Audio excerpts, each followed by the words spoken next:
In the quiet years before the United States existed, long before telegraphs or railroads stretched across the continent, communication moved at the pace of footsteps, hooves, and river currents. And yet, in those slow-moving days, people still reached for connection. Farmers waited for news from distant ports, traders watched for letters from partners, and families hoped for word carried across muddy paths and dense forests. It was through this need for connection that the earliest postal roads began to take shape. The land that would become the American colonies already held a vast web of indigenous trails. These were not rough, accidental footpaths. They were carefully chosen routes, worn smooth by generations of travelers, linking villages, hunting grounds, and river crossings. Some followed ridgelines where the earth stayed dry, others wound through valleys where water and forage were plentiful. When European settlers arrived, they quickly realized these trails were the most reliable ways to move between unfamiliar lands. Rather than create new roads, they adapted those that had existed since long before their arrival. One such path, later known as the Upper Post Road, began as part of a native trail running from what is now New York northward into New England. Its bends and curves were not random. They followed the natural landscape in ways modern surveyors would later admire. Early colonists walked these same trails, carrying handwritten notes, receipts, and messages, unaware that these steps were laying the foundation for a future national network.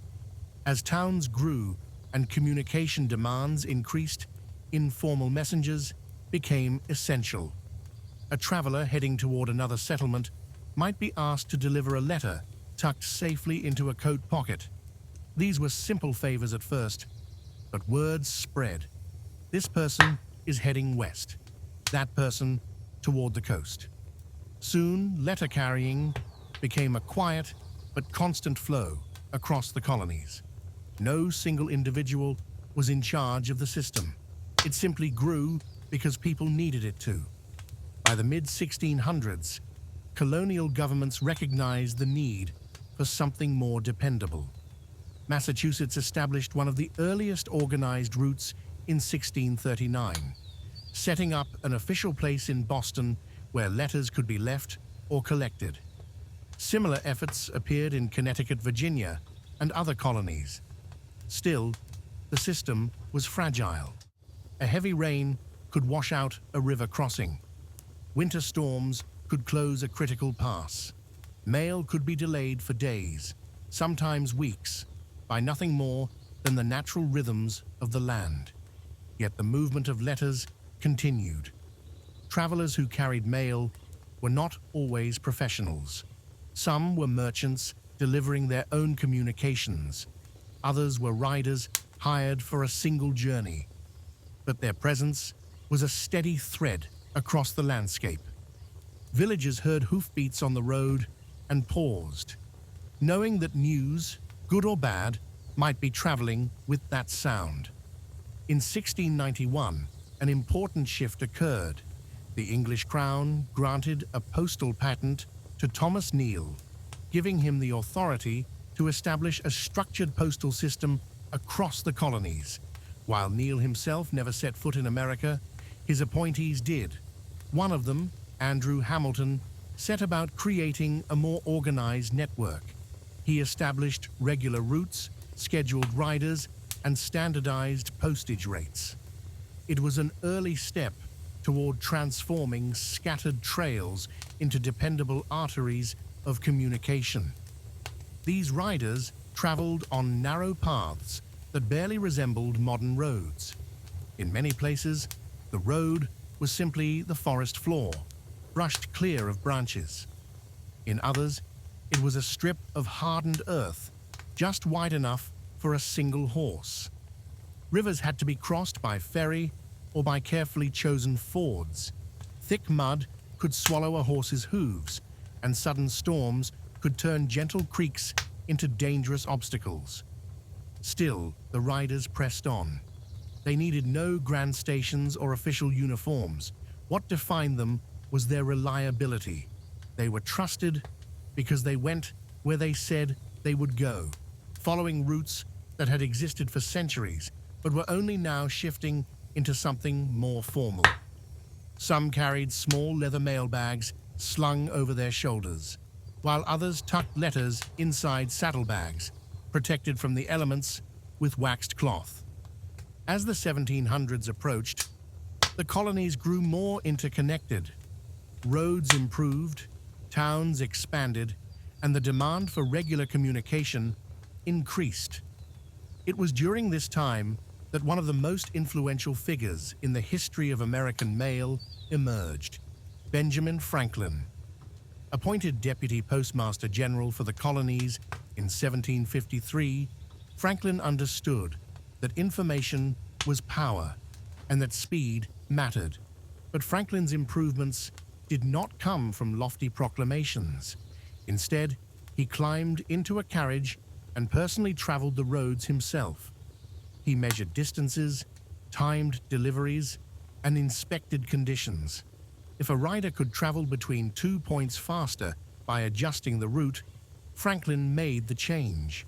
Under his leadership, delivery times decreased dramatically, newspapers spread rapidly between cities, and postal roads became more clearly defined.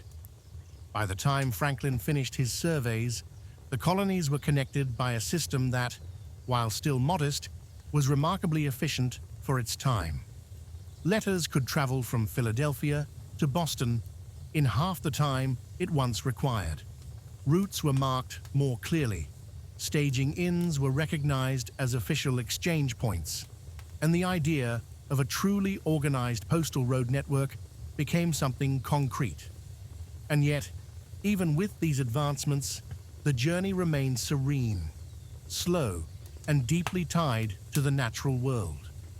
Riders listened for changes in the wind, watched the condition of the sky, and knew which stretches of road would flood after a heavy rainfall.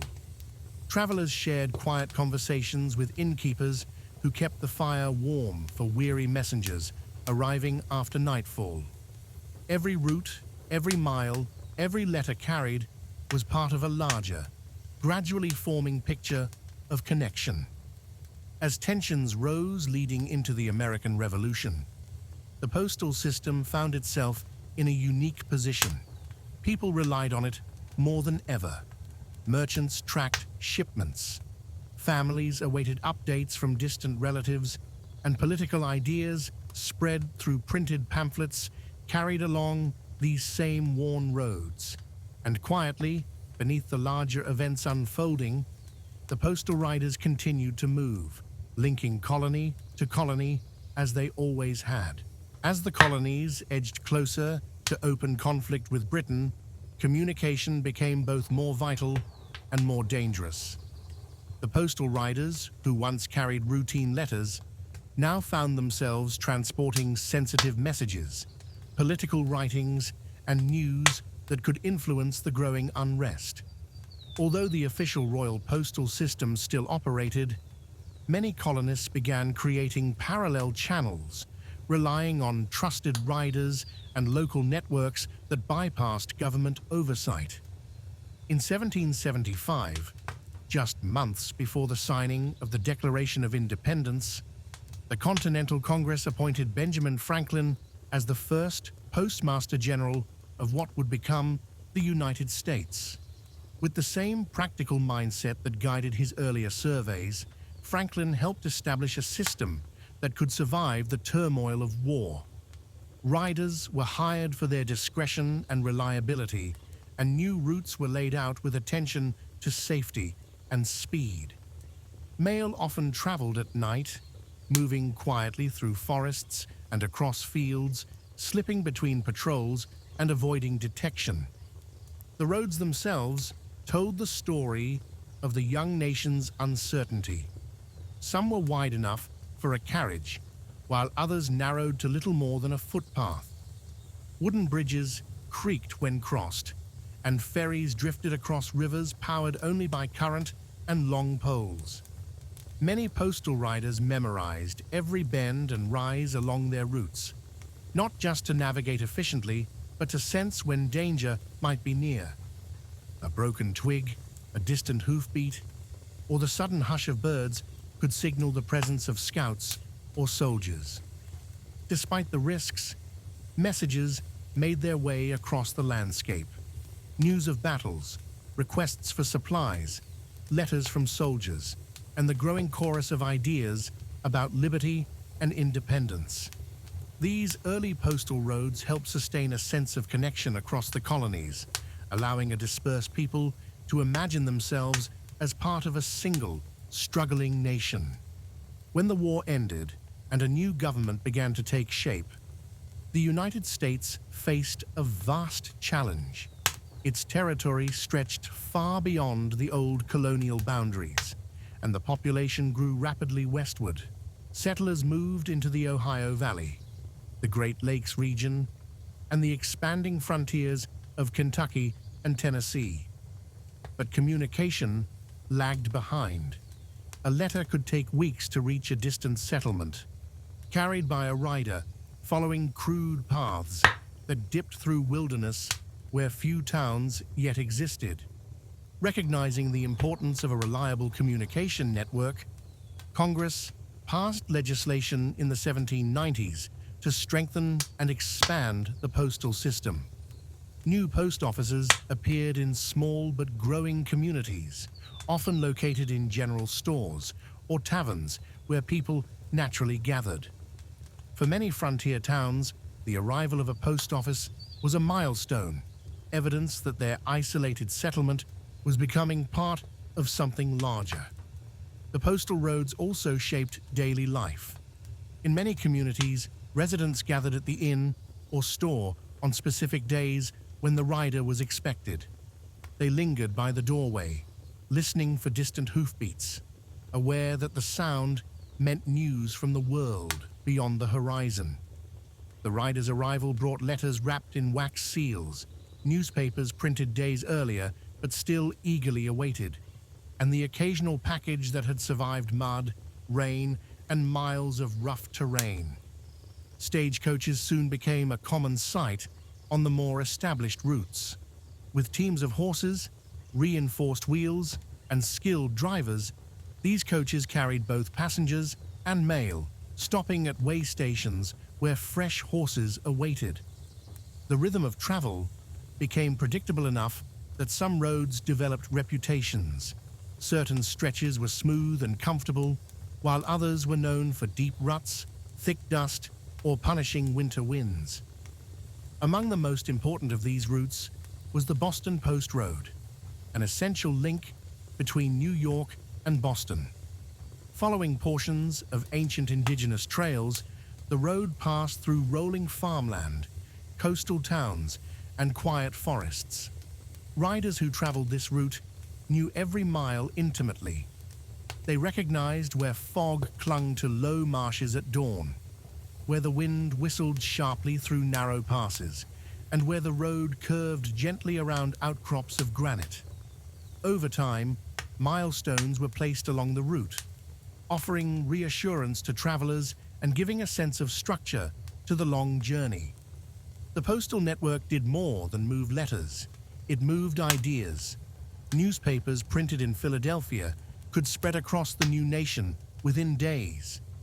Scientific observations, agricultural tips, political debates, and local stories all traveled along the roads, carried in folded sheets carefully tied with twine. For many Americans, especially those living far from major cities, the postal system provided the first sense of being connected to a nation that stretched across vast and varied landscapes. As the 1800s began, the U.S. Post Office Department expanded even further. Roads were graded and widened, bridges repaired, and new ferries established. Postal inspectors traveled routes to ensure reliability, noting where improvements were needed. Though the system was far from perfect, storms, floods, and accidents still caused delays, it had become one of the most extensive and dependable networks in the world. On quieter days, riders could enjoy long stretches of solitude. They traveled through forests filled with birdsong, across meadows brushed by warm breezes, and along rivers whose currents glimmered in the light. The work was demanding, but it offered moments of peace. A sunrise glimpsed from the saddle, the steady rhythm of hooves on packed earth, or the simple comfort of arriving at an inn where a warm meal and a place by the fire awaited. These inns and taverns played a crucial role. More than just places to rest, they were unofficial community hubs. Travelers exchanged stories, discussed news from distant regions, and shared simple meals at wooden tables worn smooth by use. Mailbags often lay in plain view, tied securely and awaiting the next rider. Some innkeepers served as local postmasters, responsible for sorting letters and keeping them safe until their recipients arrived. The interiors were warm, lit by flickering oil lamps, with shelves that held ledgers, logs, and bundles of sealed envelopes. Even as the network grew, the postal roads retained a sense of intimacy. They wound through landscapes that changed with the seasons, red and gold leaves drifting across autumn paths, winter snow crunching beneath hooves, spring mud splashing as wheels passed through, and summer nights filled with the hum of insects. These details, mundane yet meaningful, shaped the daily experiences of the riders and the people who depended on them. And as the century advanced, the postal roads would become even more essential, carrying the nation's thoughts, hopes, and decisions across valleys, plains, and towns that were still finding their place in a rapidly growing country. As the early 1800s unfolded, the United States continued expanding westward, and the postal system expanded with it. Every new settlement, from river ports to frontier cabins, longed for connection. A post office was often one of the first institutions established in a new town, sometimes even before a church or a schoolhouse. For many settlers, it symbolized inclusion in the wider nation, a promise that their voices and concerns were not lost in the wilderness, but could travel back to the older states on the eastern seaboard. In these frontier communities, the postmaster was usually a local merchant or innkeeper, someone already accustomed to the daily rhythms of the town. Their duties included sorting incoming letters, managing outgoing mail, and keeping careful records in ledgers that traveled with the office from one generation to the next. Many post offices were tucked into corners of general stores, where shelves of dry goods stood beside small wooden boxes holding folded letters tied neatly with string. Across the country, the roads themselves were slowly improving. Federal funding and local labor combined to widen paths, smooth ruts, and replace hazardous wooden bridges with sturdier structures. Even so, travel remained unpredictable. Heavy rainfall could turn a reliable road into a mire, and winter storms regularly delayed stagecoaches. Drivers learned to read clouds, wind, and the subtle signs of oncoming weather, just as sailors did at sea. Stagecoach travel became an elegant dance between timing, stamina, and coordination. Horses needed to be switched out at regular intervals, and inns that served as way stations kept stables full and ready. Drivers guided their coaches across rough terrain with quiet focus, watching for obstacles and adjusting their pace when needed. Inside the coach, mail bags were secured alongside passengers, each bag sealed, labeled, and carefully tracked. Yet for all the horses and stage lines weaving across the landscape, the postal system still depended on the riders who carried mail into areas where coaches could not pass.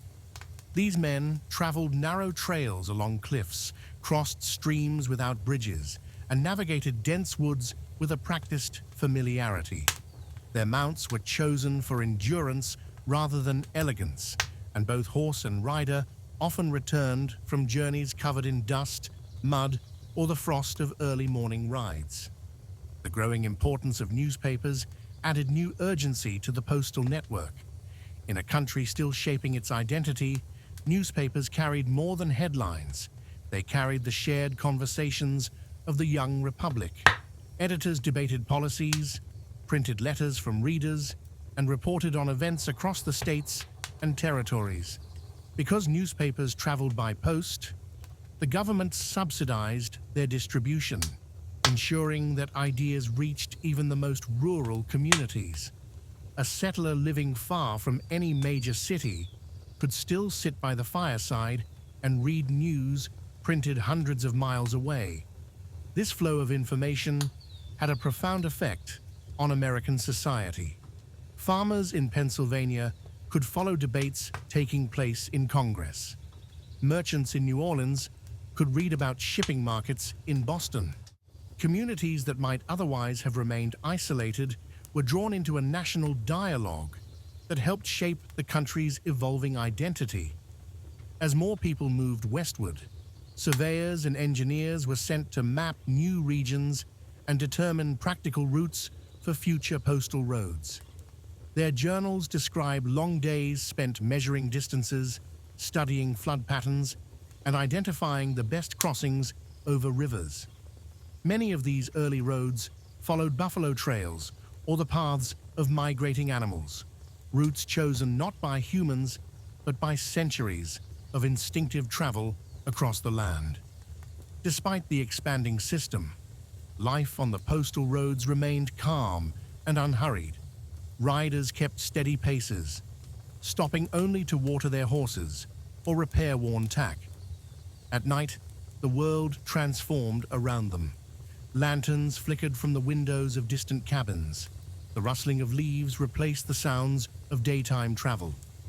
Riders often said that the night taught them as much about the land as the daylight did, where the road dipped unexpectedly, where trees arched overhead, and where the sound of moving water hinted at a crossing ahead. The postal system's expansion also led to innovations in how mail was handled.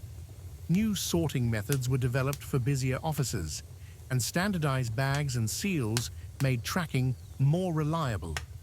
Postmasters began keeping more precise records of when letters arrived and departed, allowing senders to predict travel times with greater confidence. The system was becoming not only larger, but more organized, a quiet backbone supporting communication across thousands of miles. But with growth came new challenges. The Mississippi River Valley, with its twisting channels and shifting sandbars, created difficulties for riders and stagecoaches alike. Seasonal floods washed out roads. Some mail routes were forced to change multiple times in a single year as the landscape reshaped itself. To overcome these obstacles, postal authorities established more ferry routes, built stronger bridges, and increased cooperation with local river pilots who knew the waterways intimately. Farther west, the Great Plains introduced a different kind of challenge. Vast distances with few natural landmarks. Riders could travel for hours without seeing another person, guided only by the horizon and their memory of the route. In these regions, inns were spaced farther apart, and riders often carried extra provisions, dried meat, water, simple tools, in case weather or fatigue forced them to stop early. Even in populated regions, the atmosphere surrounding the postal roads retained a peaceful quality. People paused their daily routines to greet the rider as they approached. Children watched from doorways, waving to the stagecoach as it rumbled through town. Blacksmiths stepped outside their forges to offer quick repairs.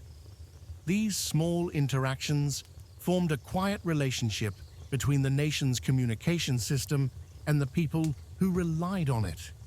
The early 19th century also saw the beginnings of the Federal Postal Map, a constantly updated document showing the main and secondary routes across the nation.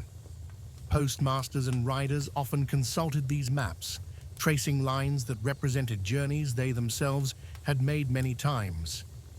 The maps gave shape to the growing country, illustrating how each town, no matter how distant, played a role in the system of communication that bound the states together. As the decades progressed, the postal roads became a familiar presence in American life. They linked river ports, mountain villages, bustling cities, and isolated farms. They carried letters, filled with hope, instructions, news, and simple greetings. And they carried the sense, subtle but powerful, that the people who lived along these roads were part of a shared story unfolding across a vast continent. As the 19th century advanced, the population of the United States continued to spread into both familiar and unfamiliar terrain, and the postal system adapted with a quiet resilience that mirrored the growth of the nation itself. New states were added, new towns established, and each fresh dot on the map represented another community waiting for connection. The postal roads stretched to meet them, following wagon tracks, riverbanks, and ridgelines, all in the service of delivering communication where none had existed before. In many regions, mail now traveled by a combination of methods. Riders still carried news into the deep countryside, stagecoaches covered the more established routes, and in river towns, flatboats and early steamboats ferried bags of mail alongside goods and passengers. A postmaster in a small frontier settlement might place the mailbag onto a passing boat in the morning, only for it to be transferred to a waiting rider 50 miles downriver in the afternoon. The system had become interconnected, flexible, and surprisingly efficient, given the challenges of distance and landscape. Steamboats, in particular, offered a new sense of speed. Their churning paddle wheels pushed them upriver against currents that once slowed travelers significantly. For communities along rivers like the Ohio, Missouri, and Mississippi, these boats became vital links, carrying mail to and from towns that had sprung up seemingly overnight along fertile banks. Captains and pilots who had memorized every twist of the waterways accepted mailbags at crowded wharves where barrels, crates, and bundles of cotton waited beside them. Though rivers carried a growing share of the mail, the roads themselves remained indispensable. They tied together inland towns that had no direct access to waterways and ensured communication flowed evenly across the country. Federal and state governments funded road improvements, laying gravel in some areas and planking roads in others where mud tended to swallow wagon wheels. Engineers experimented with better drainage and sturdier bridges, sometimes using stone arches that still stand today. But even the best improvements could not fully tame the elements. Along certain routes, spring flooding transformed quiet roads into temporary rivers. Drivers often dismounted and waded ahead to gauge depth, lifting lanterns above their heads as the water rippled around them.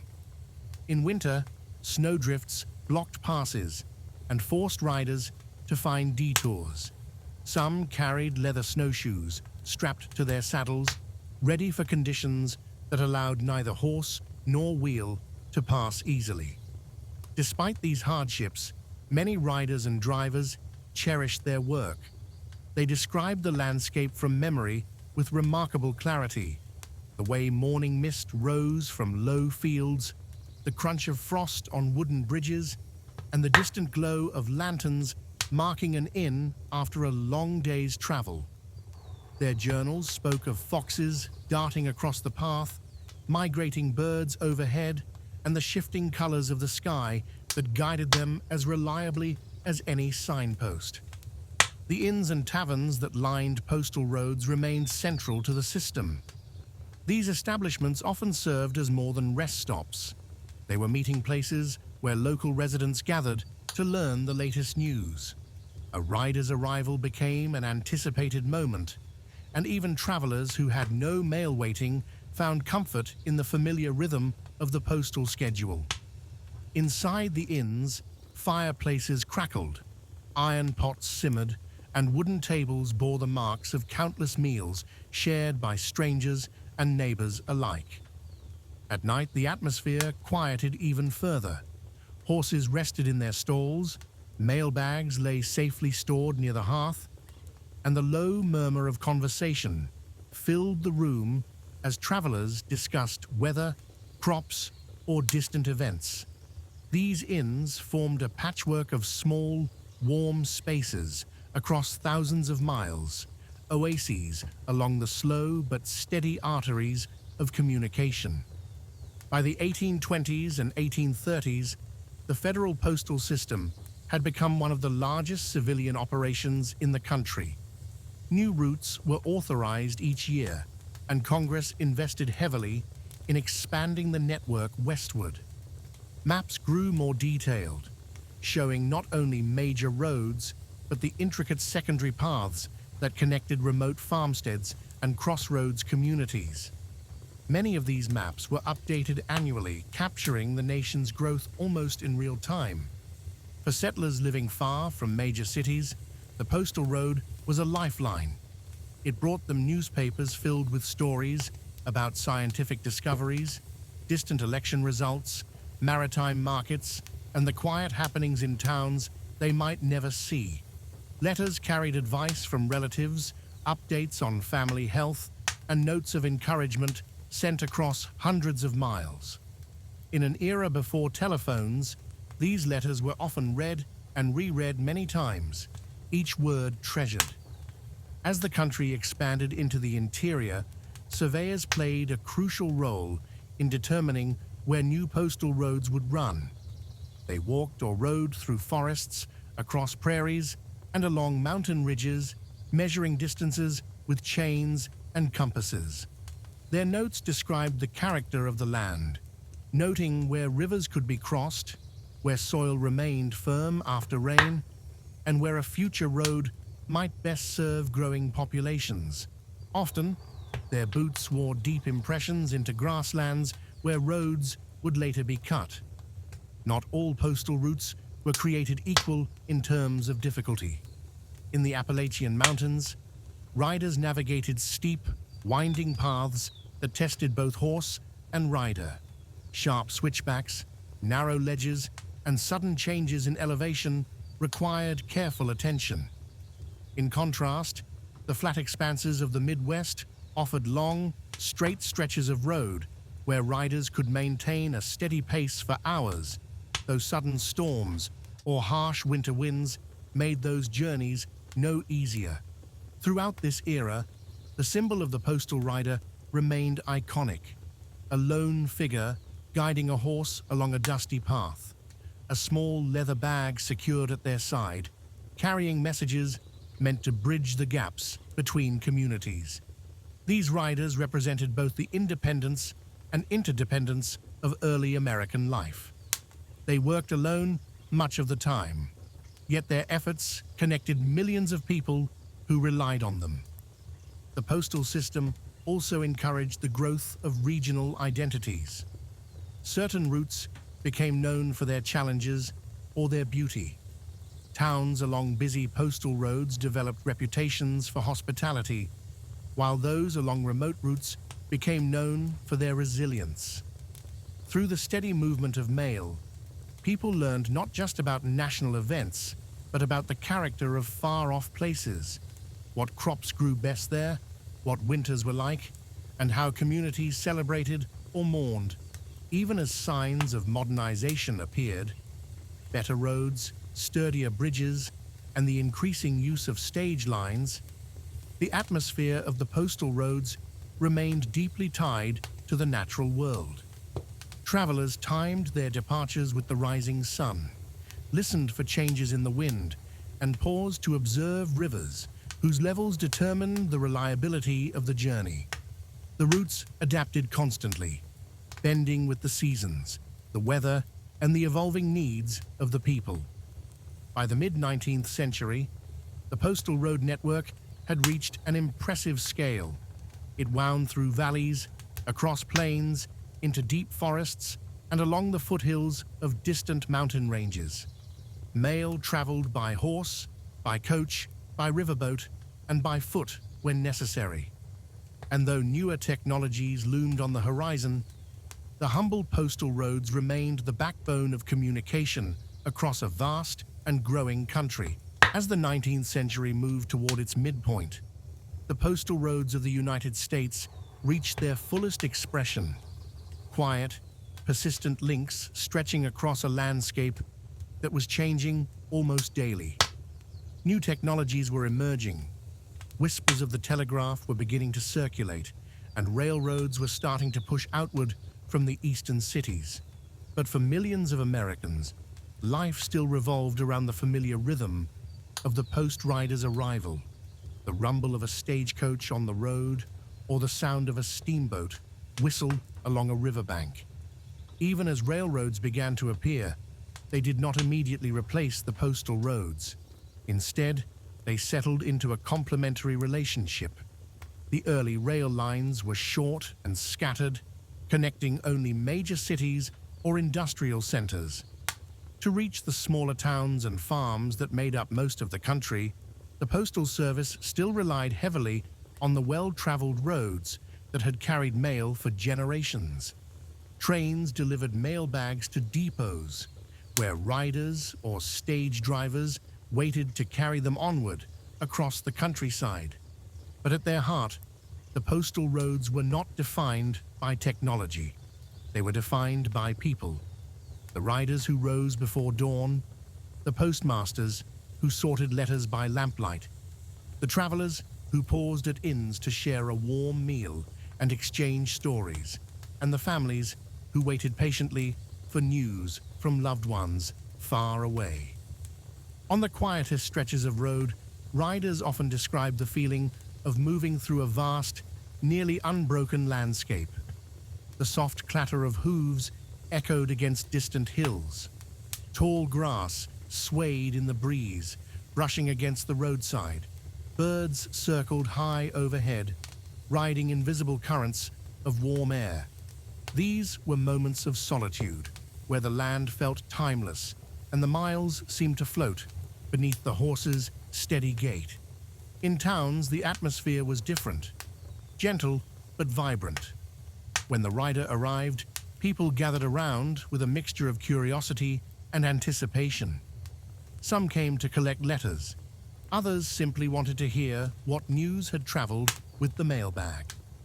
A rider might share a few cautious details about distant weather, road conditions, or interesting happenings in the last village they had passed. Each arrival was a moment of connection between the local world and the wider one. Letters themselves held powerful significance. A folded sheet of paper could carry instructions for a business arrangement, a parent's advice to a child, or a message of hope sent across the breadth of the nation. Many people stored their letters carefully, tied with ribbon, kept in boxes made of carved wood or tin, or tucked into Bibles and diaries. Some letters traveled hundreds of miles over multiple weeks, passing through the hands of riders, innkeepers, boat pilots, and postmasters before reaching their destination. And when finally read, they often forged a sense of closeness that overcame the physical distance between sender and recipient. As the postal network became more intricate, it also became a tool for shaping the nation's identity. Newspapers carried accounts of election results, explorations, scientific discoveries, and the quiet daily news of distant places. Communities began to understand themselves not in isolation, but as part of a larger country connected by roads, letters, and shared experiences. Knowledge traveled outward, and understanding traveled inward, all through the steady movement of the mail. Surveyors continued to refine maps, and new roads were built along more direct and practical routes. Older winding paths were straightened or replaced entirely. Yet even as improvements were made, the spirit of the road remained rooted in the slower, thoughtful pace that defined early American travel. Whether a rider traveled 10 miles or 100, the journey always unfolded moment by moment, guided by the land, shaped by weather and season, and carried forward by the quiet determination to deliver a message safely. Inns and taverns, too, maintained their essential role. Travelers sat near hearths, warmed by glowing embers, resting from days spent on the move. Voices blended gently with the crackling of firewood as news was shared, letters were exchanged, and stories from the wider world filtered into the room. These establishments became memory markers along the roads, places where countless people paused, reflected, and then continued onward. By the time railroads and telegraphs began to dominate communication, the postal roads had already completed their most important work.